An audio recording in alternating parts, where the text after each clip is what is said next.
বন্ধুরা, দেখো চিকেনটা কত সুন্দর রান্না হয়েছে। একদম ঘরোয়া মশলা দিয়ে তৈরি এই চিকেনের ঝোল, মানে ঘরোয়া বলতে পারো। তো দেখো কি সুন্দর একটা কালার এসেছে। তো দেখে নেওয়া যাক এই চিকেনটা, এত সুন্দর রেসিপিটা কিভাবে আমি বানালাম। তো চলো একবার দেখিয়ে দিই। তো দেখো প্রথমেই দেখো চিকেনটা আমি ভালো করে ধুয়ে নিয়েছি। তারপরে আমি পরিমাণ মতন লবণটা কিন্তু আমি এর মধ্যে দিয়ে দিয়েছি। তারপরে দেখো এর মধ্যে হলুদ কিন্তু আমি দিয়ে দিয়েছি। এখানে কিন্তু পরিমাণ মতো হলুদটা দিয়ে দিতে হবে, তাতে সুন্দর একটা কালার আসে।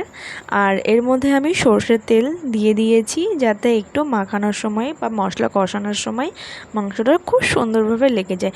তারপরে দেখো আমি কিন্তু লেবু দিয়ে দিয়েছি, লবণ বলতে গেছিলাম, লেবু দিয়ে দিয়েছি। লেবুটা দিলে মাংসটা খুব ভালোভাবে গলে যায় এবং খেতে খুবই ভালো লাগে।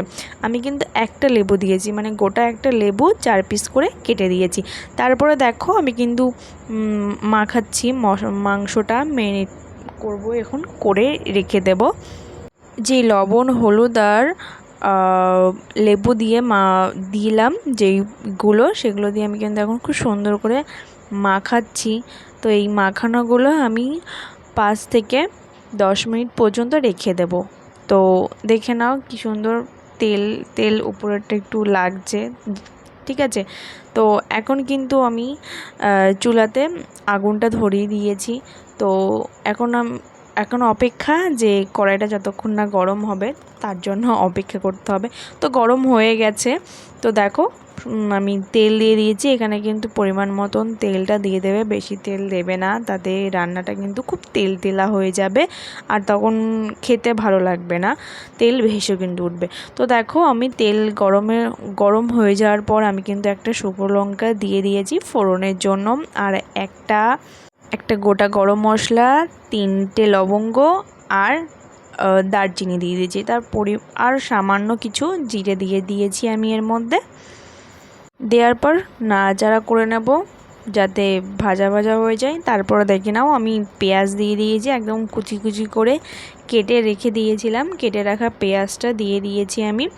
এবার যতক্ষণ না ভাজা হচ্ছে, হালকা হালকা লাল কালার আসছে, ততক্ষণ কিন্তু পেঁয়াজটা আমি ভাজতে থাকবো। তো দেখো ভাজা ভাজা হচ্ছে, যতক্ষণ না কালারটা আসছে লাল লাল ব্রাউন কালার, বা লাল লাল বলতে পারো যে যেরকম খায়। তো দেখো হালকা হালকা কিন্তু ব্রাউন কালার চলে এসেছে। এরপর আর একটু ওয়েট করব যতক্ষণ না লাল কালারটা আসছে, ততক্ষণ কিন্তু তার আগে কিন্তু মশলাটা ছাড়বো না, ঠিক আছে।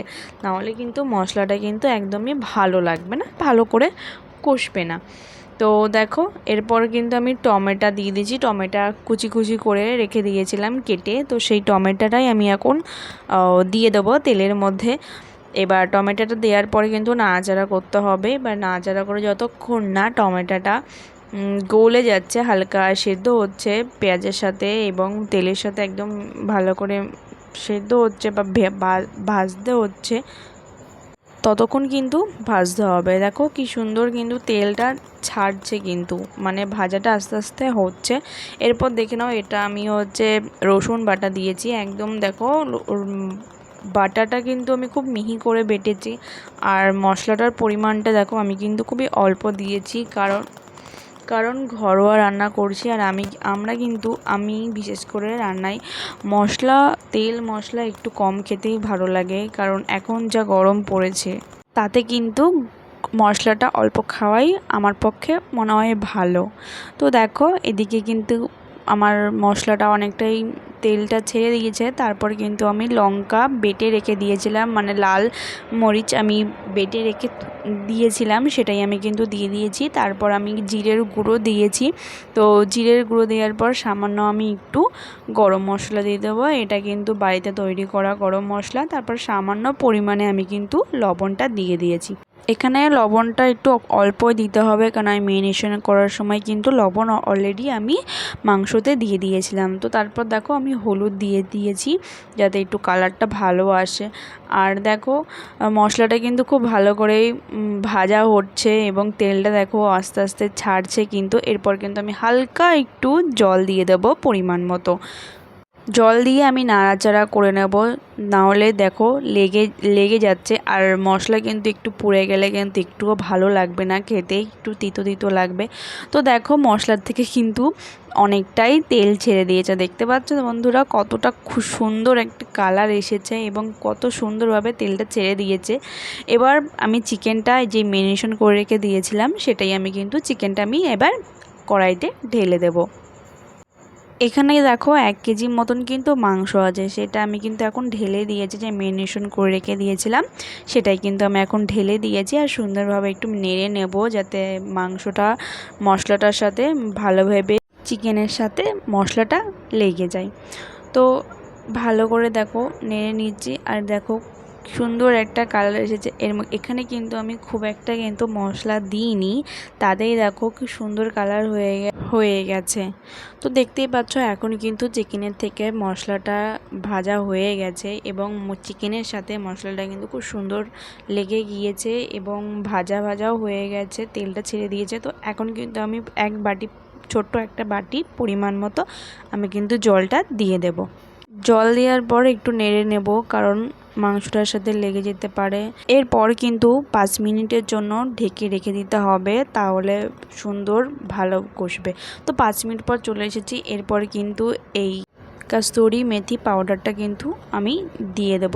আপনাদের যদি ঘরে থাকে তবে অবশ্যই দেবেন, এবার না দিলেও চলবে। তো তারপর দেখো আমার চিকেনটা কিন্তু অলরেডি হয়ে গেছে, খুব সুন্দর হয়েছে, খুব সুন্দর একটা কালারও এসেছে। এবার এই বাটির মধ্যে কিন্তু আমি এখন নামিয়ে ফেলবো। এবার দেখে নাও কতটা সুন্দর এসেছে। ঘরোয়া রান্না, একদমই কিন্তু কোনো মশলা আমি দিইনি, যতটুকু ঘরে ছিল আদা রসুন পেঁয়াজ এগুলো তো তোমাদের ঘরে থাকেই। আর এরকমভাবে অল্প কিছু মশলা দিয়ে রান্না করবে, খেতেও ভালো লাগবে এবং দেখতেও ভালো লাগবে। ভালো লাগলে চ্যানেলটিকে সাবস্ক্রাইবার করে রাখবেন এবং লাইক কমেন্ট করে পাশে থাকবেন। বাই, দেখা হচ্ছে কোনো একটা ভিডিও নিয়ে। নমস্কার।